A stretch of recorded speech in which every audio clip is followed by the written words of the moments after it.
Hey everybody, it's Peter. It's Sunday night, so it's Discovery. And tonight's episode, again, is a mouthful. Yeah, tonight is episode 7, and the title is Magic to Make the Sanest Man Go Mad. Say that 3 times fast as a sobriety test. So we have the return of Harry Mudd. He's going to get back at Captain Lorca for putting him away, and we find out later on that basically he wants to grab the ship and sell it off to the Klingons.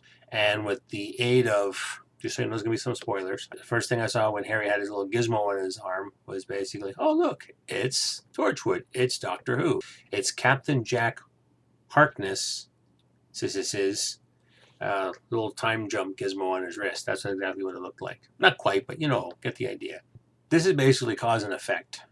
If you ever saw the TNG one where the ship blows up, and I forget the reasoning why on that one. I'd have to Google that one. I really don't feel like it. But again, that was a 3-part, I think 3 or 4-part. Between each commercial was an explosion and cause and effect on TNG. This is sort of similar. You haven't, but I think we get more explosions though. I think there's at least 3. I think there's 3 explosions of the ship blowing up because of Harry's doing. And I think in basically the end of the 3rd act, then they figure out what's going on and stop Harry from doing what he's doing. Ship stops blowing up, and we have a solution. This was good overall. I'll still say it's not Trek per se. It's a sci-fi show for sure, because and what I liked about it today too was we had everything today. We had a party. We had a bit of romance. We had some slow dancing. We got to see Tilly drunk. You get to see Michael and Ash sort of, going like, yeah, I like you, you like me, and of course Stammet, being the time master that he's becoming, sort of knows all these things. So we start off with a personal log. The other day on Facebook, somebody was actually saying in the fan groups, why is there no captain's log? Well, we get to actually see a personal log from Michael. So she's talking about her day, what's going on, to answer everybody else's question.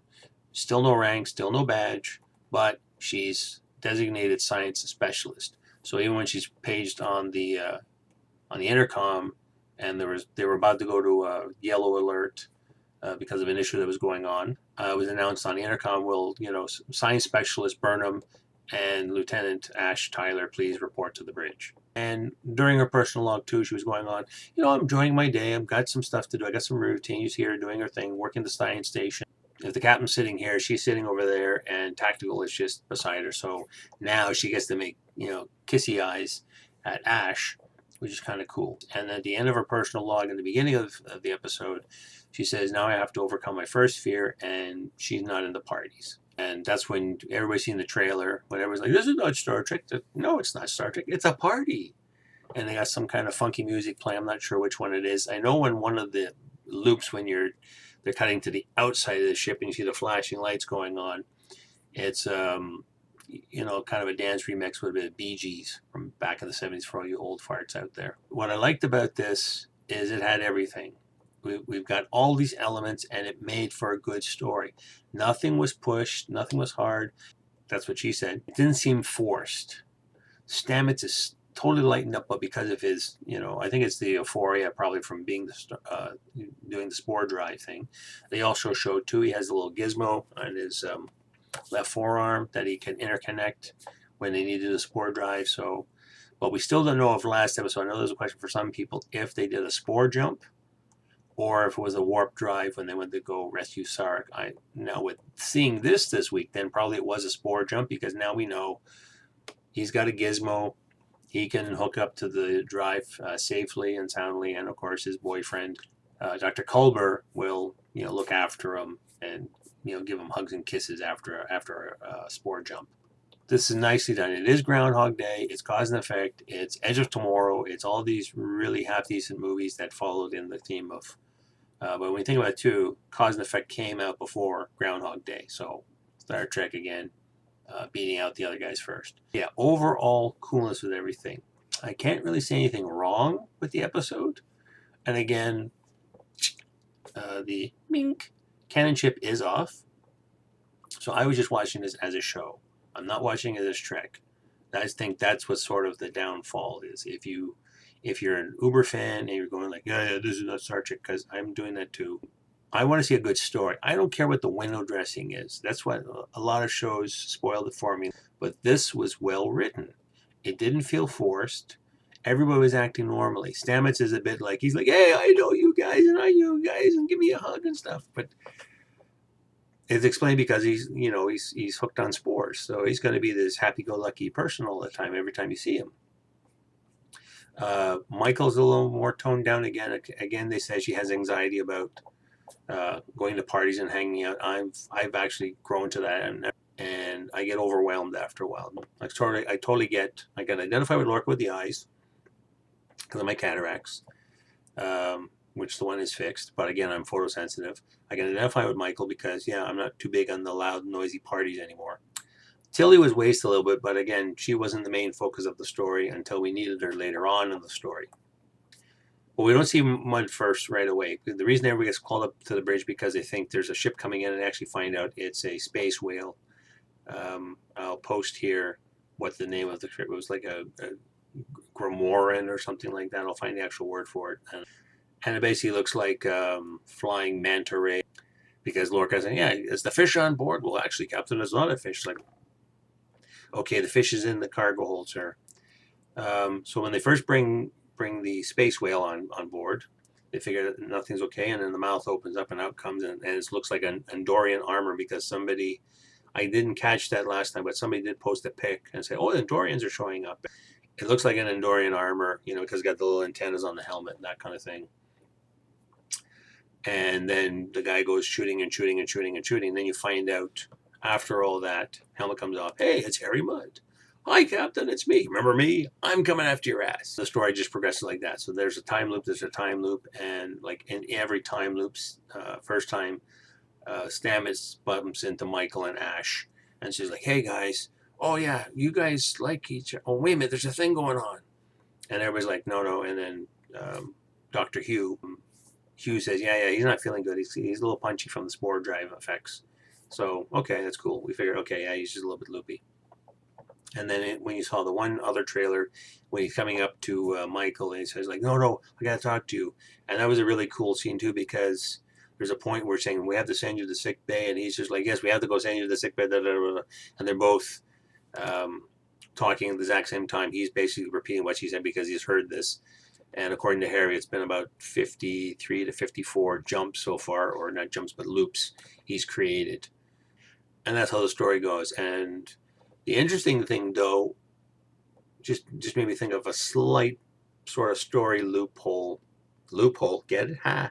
That some of the characters are remembering after other loops. You would think, like Groundhog Day or Edge of Tomorrow is a good example. Like Tom Cruise is remembering everything every time, but every time he comes up to somebody, even though he's been looping like hundreds of thousands of times, and I forget how many times that Bill Murray looped in Groundhog Day, everybody talks to, they know everything. So if he were to tell them, oh, by the way, something's happening, Harry Mudd showing up, blah, blah, blah, blah, I guess he's gotten to the point where he figures out, okay, I just need something from you that I can say to you that you know that I'm not crazy. And Stamets, then when he loops back, because he's not affected, because he actually says he's outside of the time-space sort of idea, so he's not affected by the loop. Just everybody else. Harry knows because he's got his gizmo, that protects him.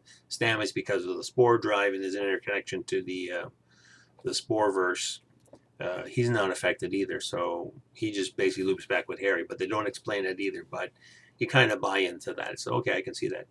But I just thought about it too. When you get into about halfway through, he doesn't have to explain to Michael or Ash too much. It's almost like, oh, we got this thing, don't go to the bridge, and they work it out kind of thing. And then she grabs Tilly later on to help, check out why, how Harry's able to do this. And it's not just the gizmo. Actually, what he did was he, whatever kind of ship it was, they don't show, they just show like a internal scan, sort of like an X-ray scan, that there is a ship inside of the space whale, and that's helping Harry power his device. So it's not just strictly the wristband. He's not using the wristband that he's using. It's basically, it's connected to the ship, and that has part of the time loop gizmo that he's using to do the looping thing. Yeah, so it actually moves along quite nicely. And of course, then eventually they figure out, oh, how can we trick Harry into stop looping us so we can get out of the loop? And we find, he's going to sell the ship to the Klingon because they want to get the spore drive and all this stuff. And then Michael sort of, as part of the figuring out part, they work out, okay, let's screw him up a little bit. He's just about to sell off the ship. And he's figured, okay, I don't have to loop anymore. Michael shows up in the captain's ready room because that's where Harry seems to be hanging out now. She says, well, actually, the Klingons will like me because I killed, Captain Batty back in the pilot. I'm the murderer of their messiah. They'll want me more than the ship, or they'll want both of us. Again, it's a minor plot hole because I think by the last loop, after she says to Mud, like, you need me as well, and you also need Stamets because he's part of the spore drive, they are able to, within they have 30 minutes. So I guess if you can convince everybody that everybody's not crazy, you could do it in less than 30 minutes to re-rig the ship so Harry can't take it over, because that's some of the stuff he does. He goes around and he reprograms everything and that sort of thing. So yeah, that's only the few little nitpicks about, okay, how can everybody else be pulled into the story loop without having to be like, it'd take you 30 minutes just to convince everybody, okay, Madman's coming on board, it's Harry Mudd, Captain, Harry Mudd, Tyler knows Harry Mudd, and this is what's going to happen. So it was a bit of a neat package in the end. I'm just thinking about it now, but yeah, it still works, and it's not like, oh, that's just crap, that's BS, that doesn't work out. But just how it all went was pretty cool. Like in the previous episode in Choose Your Pain, Harry goes on about Stella, and we know if you watch original series, Harry totally hates Stella, and when you see I Mudd, this version of Stella is actually rather cute. I thought she was going to be like an uber bitch when she finally shows up, because the way they trick Harry is too, that when they were able to reprogram the stuff that he can't access, he says, oh, I'm going to send out a message to the Klingon to come pick up the ship. It's like, no, he actually sent out a message to Stella and her father. You find out that Stella's father is an arms dealer. And that guy, he wasn't in the IMDb credits, but he used to know the guy too. He's a Canadian actor, which is great. Like, there's all these Canadian actors. Yay. Yay, Canada. Represent. They take Harry with them. And basically, they said, oh, yeah, I knew you were like that in the beginning. But they said, oh, you're not missing Stella. You just wanted to get away from Stella because he supposedly took her dowry and ran with it, blew all his money. And I guess either to pay her back or to give himself more money. That's what the deal with the ship was going to be. Sell the Klingons, get a whole bunch of credits or whatever. I'm assuming credits because they never mentioned the monetary system in Discovery so far. Then there's a bit of, at the punchline, there's a bit of an awkward moment between Michael and Ash when they're going for their shift on the bridge, and they just go, oh, hi. Yeah, I just talked to Stamets. Yeah, he said, we kind of liked it and whatever.